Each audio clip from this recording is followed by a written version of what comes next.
Bismillahirrahmanirrahim. Alhamdulillahilladzi lahul hukmu wa ilaihil masir. Ashhadu an la ilaha illallah wahdahu la syarika lah, as-sami'ul basir. Wa ashhadu anna sayyidana Muhammadan abduhu wa rasuluhul basyirun nadhir. Allahumma salli wa sallim wa barik ala sayyidina Muhammadin al-badril munir wa ala alihi wa ashabihi wa dhurriyyatihi wa atba'ihi ila yaumil asir. Amma ba'd. Yang kita hormati dan kita cintai para habaib dan para alim ulama, para muhibbin, hadirin hadirat rahimakumullah. Puji dan syukur selalu kita haturkan kehadirat Allah subhanahu wa ta'ala yang senantiasa memberikan kita kenikmatan, memberikan kita perlindungan, taufik dan hidayah dan berbagai macam nikmat yang lainnya, sehingga kita pada malam ini dapat berkumpul bersama-sama di majlis yang berkah ini. Salawat dan salam kita haturkan kepada junjungan kita Nabi besar Muhammad sallallahu alaihi wasallam dan kepada seluruh keluarga, para sahabat, dzurriyyat dan pengikut beliau sampai hari akhir nanti. Para muhibbin rahimakumullah, al-haditsus sadis an Abi Abdullah Nu'man bin Bashir radhiyallahu ta'ala anhu maqal sami'tu Rasulullah sallallahu alaihi wasallam yaqul innal halala bayyin wa innal harama bayyin wa bainahuma umurun mushtabihat la ya'lamuhunna katsirun minan nas faman ittaqa asy-syubuhati faqad istabra'a li dinihi wa irdihi wa man waqa'a bisyubuhati waqa'a fil haram karra'i yar'a hawla al-hima yushiku ay yarta'a fi. Ala wa inna likulli malikin hima, ala wa inna himallah maharimuhu, ala wa inna fil jasadi mudghah idza salahat salahal jasadu kulluh wa idza fasadat fasadal jasadu kulluh ala wa hiyal qalbu. Rawahul Bukhari wa Muslim. Hadis yang ke-6 dari Abi Abdullah Nu'man bin Bashir, sahabat Rasulullah sallallahu alaihi wasallam radhiyallahu taala anhuma. Beliau berkata, aku mendengar Rasulullah sallallahu alaihi wasallam bersabda, innal halala bayyinun, sesungguhnya yang halal itu adalah jelas. Yang halal itu terang benderang, karena dijelaskan dan dinaskan oleh Allah dan Rasulnya sallallahu alaihi wasallam.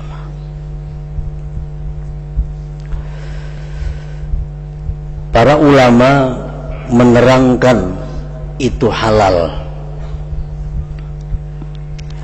Ma warada dalilun bihillihi aw lam yarid dalilun la bihillihi wala bihurmatihi. Halal itu adalah sesuatu yang datang oleh dalil dengan halalnya. Al-Quran bisa menerangkan itu halal atau sunnah Rasul, seperti firman Allah, wa ahallallahul bai'a. Nah, itu jelas. Wa ahallallahul bai'a, sesungguhnya Allah menghalalkan jual beli. Nah, terang. Atau sesuatu yang tidak datang oleh dalil tidak dengan halal dan tidak dengan haram, maka ini dinamakan halal juga. Artinya dalil yang mengatakan halal kadada, yang mengatakan haram kadada juga, Quran atau hadisnya. Nah, maka itu disebut halal juga.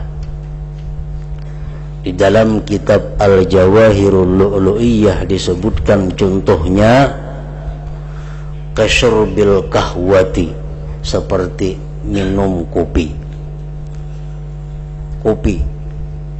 Tidak ada dalil yang menghalalkan minum kopi, dan tidak ada dalil yang mengharamkan minum kopi. Berarti kopi itu adalah halal.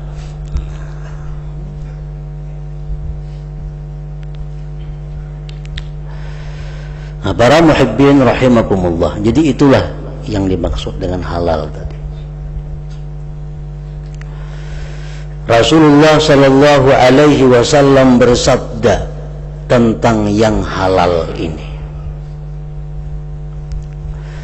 Wa man talaba halalan fi afafin kana fi darajati syuhada, rawahu Tabarani. Barang siapa yang berusaha mencari yang halal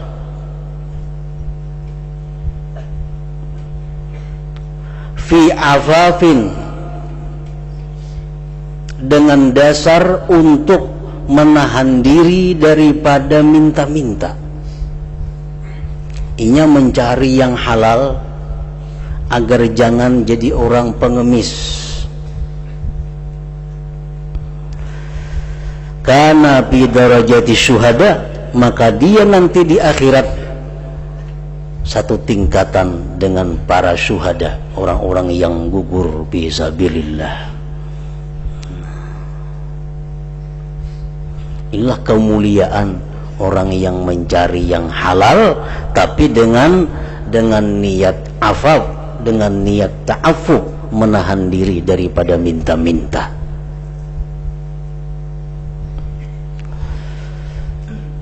Mencari yang halal itu kadang-kadang kita dipuji oleh agama, tergantung tujuan kita untuk apa. Dan tidak sedikit orang yang mencari yang halal dicela oleh agama. Nang dicari ini halal, tapi kan neraka kena matinya. Kenapa? Karena tujuannya. Nang tadinya mencari halal, tujuannya agar jangan jadi orang minta-minta. Nah, itu sederajat dengan orang yang gugur fisabilillah. Nah, yang kedua ini dia mencari yang halal tidak sekedar untuk menahan diri dari minta-minta, tapi untuk menumpuk kekayaan, untuk bermegah-megah dengan kekayaannya.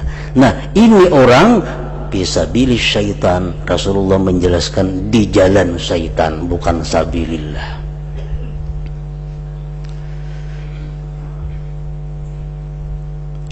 Kan kita mencari keuntungan, mencari yang halal.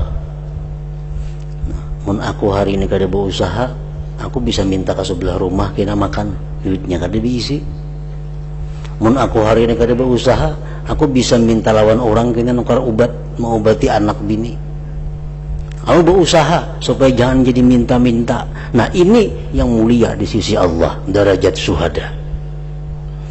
Ada orang yang mencari harta hanya sekedar memperbanyak harta, menumpuk harta, bermegah-megah dengan kekayaannya. Nah, ini bisa pilih syaitan. Padahal yang dicarinya halal, cuman niatnya kada bagus. Para muhibbin rahimakumullah. Jadi para ulama kita mengajarkan bagaimana kita semestinya kalau kita berusaha mencari yang halal itu.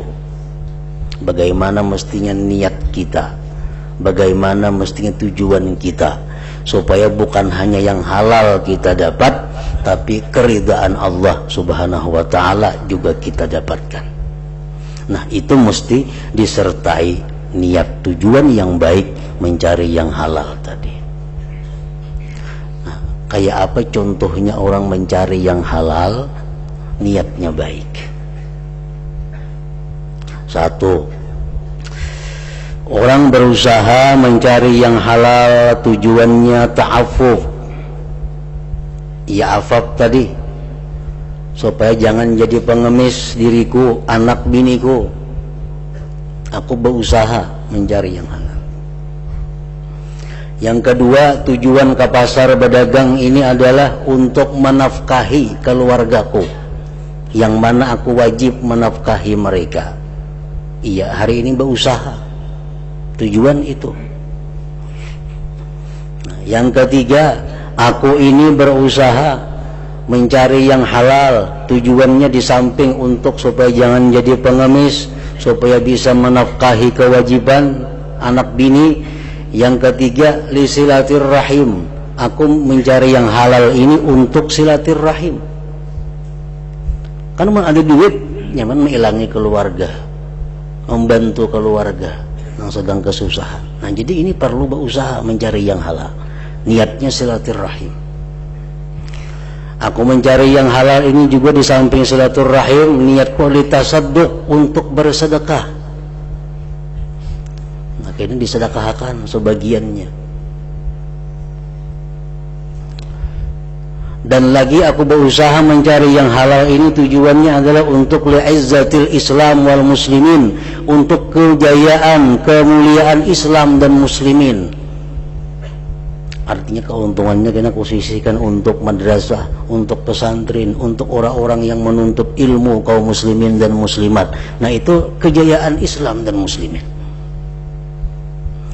Aku berusaha mencari yang halal ini, nah, lil hadaya, untuk memberikan hadiah-hadiah kepada orang yang berhak untuk diberi hadiah. Kan Rasulullah bersabda, tahadau, saling berhadiahlah kamu, tahabbu, niscaya kamu saling mencintai. Nah, jadi aku berusaha kalau ada keuntungannya antara lain untuk memberikan hadiah-hadiah kepada orang yang patut untuk diberi hadiah. Nah, aku berusaha lagi yang halal ini tujuan kulit tana'um, untuk menikmati. Dengan adanya duit dari yang halal, aku akan menikmati nikmat Allah. Nukar makanan nang nyaman, nukar pakaian nang baik, nukar kendaraan nang baik, kediaman nang baik, untuk menikmati nikmat Allah. Dan aku berusaha mencari yang halal ini di samping yang lain-lain dari niatnya banyak, tambah lagi misal litawakku'i hajati nafsi wa hajatil muslimin, untuk mengintai hajat diriku dan hajat orang muslimin. Jadi sebagian untuk nafkah, sebagian duit kugunakan untuk silaturahim, sebagian keuntungannya untuk bersedekah, sebagian untuk kemuliaan Islam dan muslimin, sebagian untuk bahagia, sebagian untuk bernikmat-nikmat, mensyukuri nikmat Allah, sebagian untuk disimpan. Nah, disimpan ini tujuannya apa? Untuk mengintai kalau kini ada satu saat aku berhajat atau ada kaum muslimin yang berhajat. Nah, kalau itu niat kita mencari yang halal, maka kita akan diridhai oleh Allah Subhanahu wa ta'ala.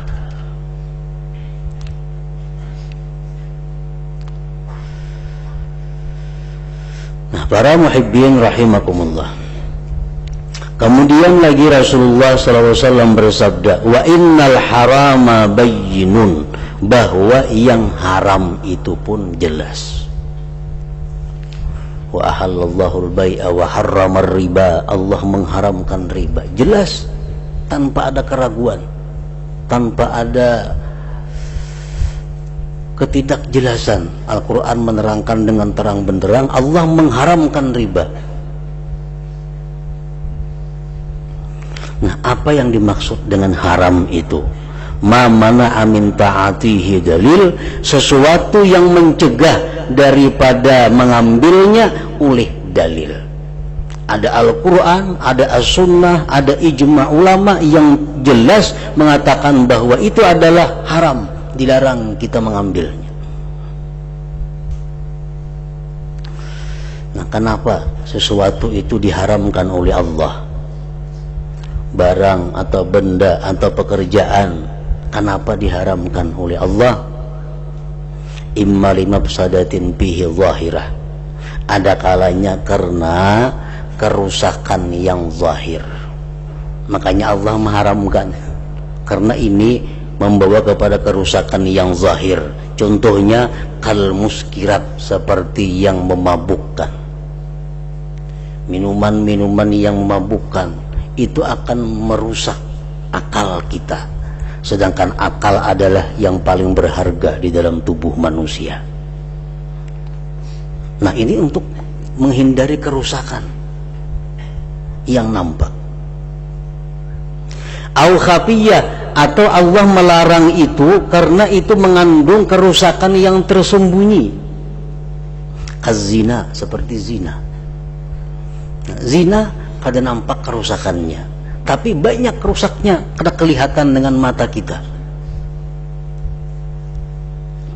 Wa imma limadarratin fihi zahirah, dan ada kalanya Allah mengharamkan itu karena di situ ada mengandung mudarat yang zahir, yang nampak. Kasumiyat, seperti yang mempunyai racun-racun.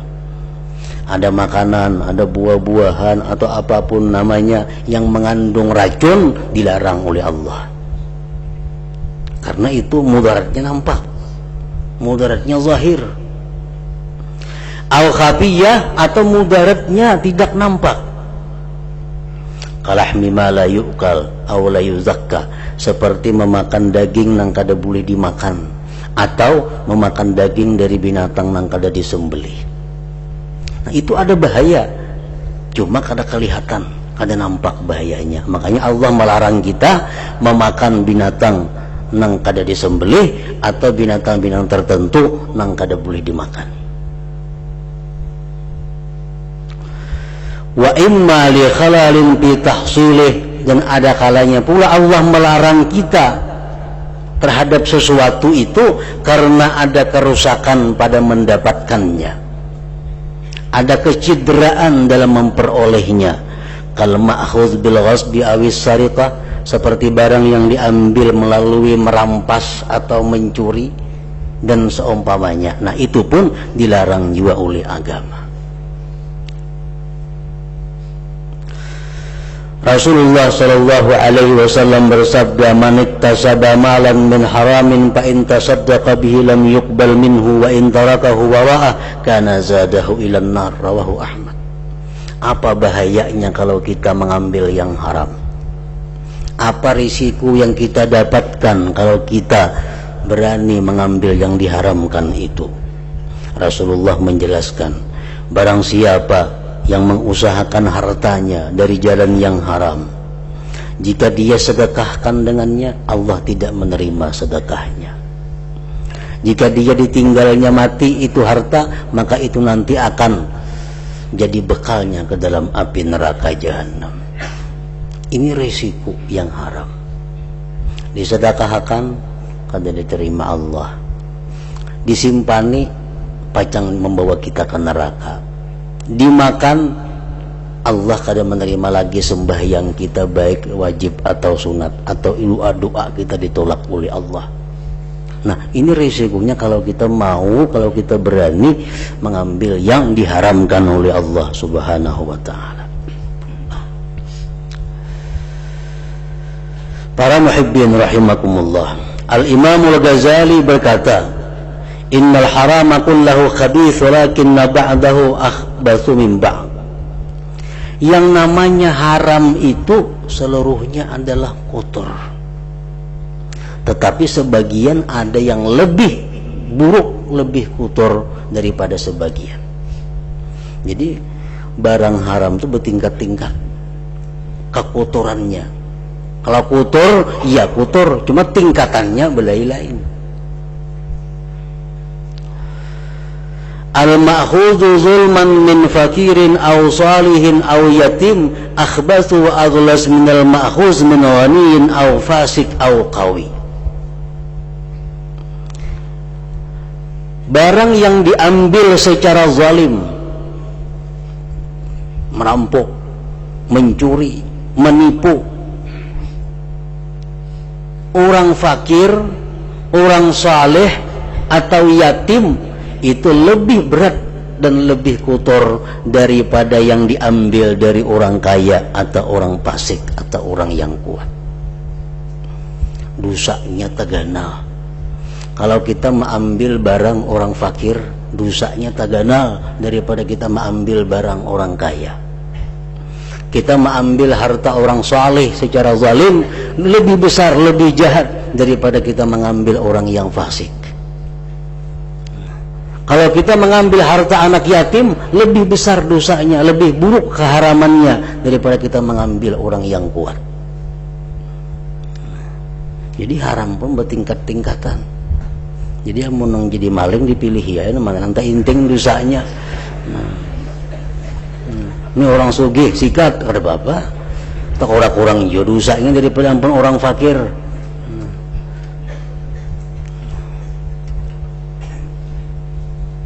Nah, jadi tingkatan keharamannya itu berbeda-beda. Wa innal haram bayyin, yang haram pun jelas. Wa bainahuma umurun mushtabihat. Nah, nang halal jelas, nang haram tadi jelas. Di antara keduanya itu ada yang samar-samar. Nah, kada jelas. Kenapa jadi kada jelas? Likhtilafil ulama fi hukmi. Satu, karena mungkin ulama berbeda pendapat tentang hukumnya.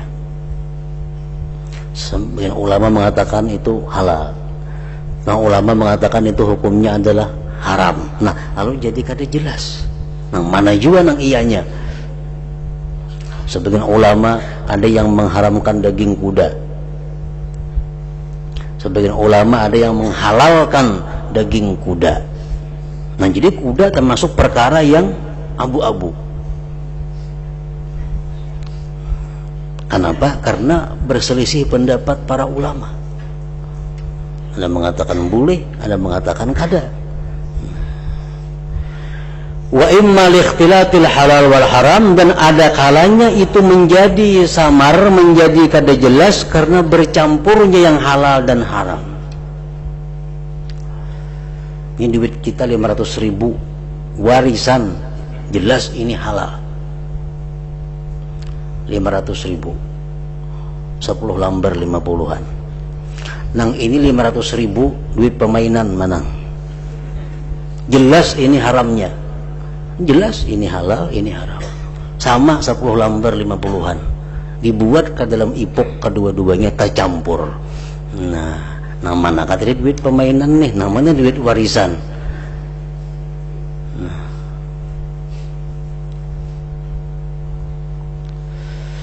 La ya'lamuhunna katsirun minan nas, dan tidak mengetahui kebanyakan daripada manusia. Namanya halal tercampur sudah jadi satu. Nah, pamanittaka asyubuhati faqad istabra'a li dinihi wa irdih, barang siapa menghindari yang tidak jelas tadi. Nah, ada jelas dihindari selama belum ada kejelasan. Ini kada mau mengambil, menggunakan, memanfaatkan sesuatu yang kada jelas tadi. Barang siapa yang menjauhi yang tidak jelas itu, maka dia sungguh membersihkan bagi agamanya dan bagi pribadinya. Nah, jadi duit nang 1 juta itu diistirahatkan dulu, ini kada kau dipakai sebelum dapat kesimpulan nang mana tadi nang warisan, nang mana nang permainan.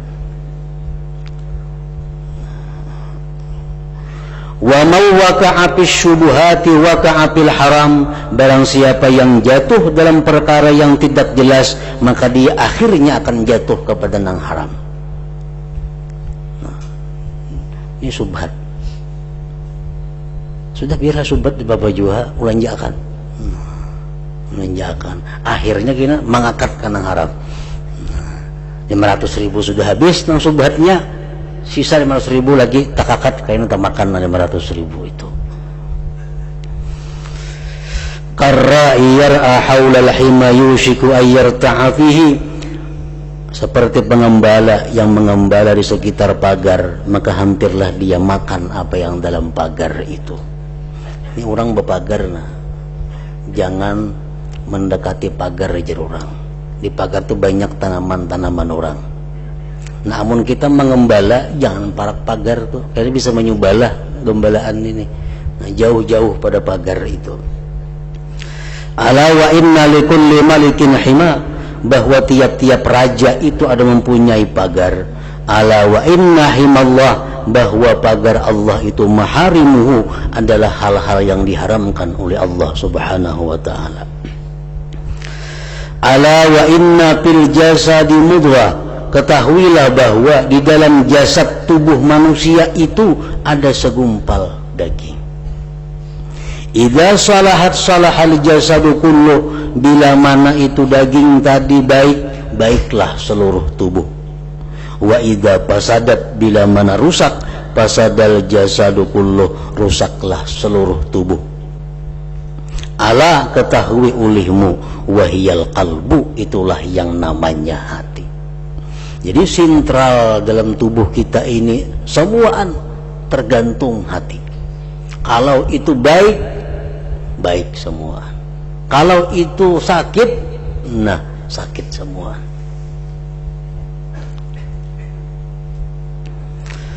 Di dalam kitab Al-Jawahirul Lu'lu'iyah disebutkan inna salahal qalbi bi tis'ati asya, bahwa kebagusan hati itu berada pada 9 hal. Jadi ibarat kita ini suka memandang nang haram, kita suka mendengar nang haram, kita suka memakai nang haram, kita suka bicara yang haram, itu sebenarnya satu, hati kita rusak. Kalau hati kita baik, nah semuaan ompat baik. Jadi di sini besar artinya perkara hati ini. Nah, hati yang bagus itu adalah berada pada 9 hal. Pertama, qiraatul Quran bitadabbur, membaca Al-Quran disertai perenungan-perenungan. Baca Al-Quran sambil direnungi, itu akan mempengaruhi kesehatan, kebaikan hati seseorang. Isaniha, yang kedua, khala'ul batni bitaqlilil akli, kosong perut dengan mengurangi makan. Mengurangi makan itu bagian daripada membaguskan hati. Salisuha, yang ketiga, qiyamul lail bil ibadah, bangun malam tapi beribadah. Itu membawa pengaruh yang sangat besar untuk baiknya hati seseorang. Rabi'uha, yang keempat, at-tadarru' inda sahar, tadarru' ketika sahur. Waktu sahur pukul 4, nah dia minta ampun kepada Allah, dia merintih, mengadu kepada Allah, dia melaporkan keadaan dirinya kepada Allah. Itu. Khamisuha, yang kelima, mujalasatus salihin, semajlis dengan orang-orang saleh, bergabung dengan orang-orang yang saleh. Sadisuha, yang keenam, as-samtu amma la ya'ni, diam daripada yang tidak berguna, menggunakan mulut dalam hal-hal yang menjadikan pahala, menjadikan mulut dalam hal-hal yang menyenangkan. Sabi'uha, yang ketujuh, al-uzlatu an ahlil jahli, menjauhkan diri dari orang-orang jahil. Jangan bakawan, jangan seruntung-seruntung dengan orang jahil. Thaminuha, yang kedelapan, tarkul khawd finnas, meninggalkan membicarakan manusia. Tasi'uha, yang kesembilan, aklul halal, yaitu memakan yang halal. Nah, 9 hal ini kita lakukan, maka hati kita akan baik. Hati kita baik, seluruh anggota tubuh kita terjaga daripada yang dilarang oleh Allah subhanahu wa ta'ala. Para ulama mengatakan satu kaidah, fasadul zahir dalilun ala fasadil batin. Kerusakan di zahir itu tanda atas rusaknya batin seseorang. Orang itu sombong, kita kalau melihat dari tingkah lakunya. Orang yang suka maksiat kepada Allah menunjukkan hatinya buruk. Jadi apapun yang berada di dalam zahir ini itu alamat, dalil, itulah hatinya. Itulah hatinya.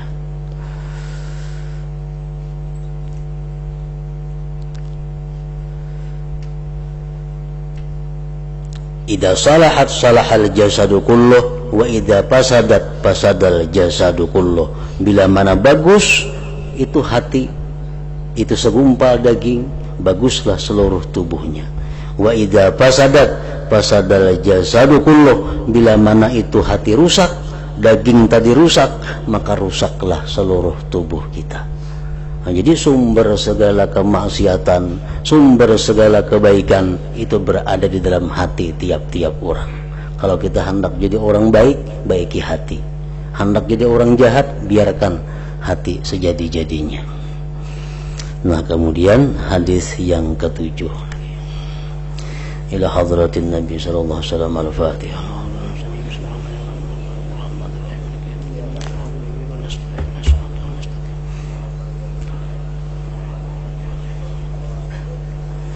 أشهد أن لا إله إلا الله وحده لا شريك له أشهد أن سيدنا محمدا عبده ورسوله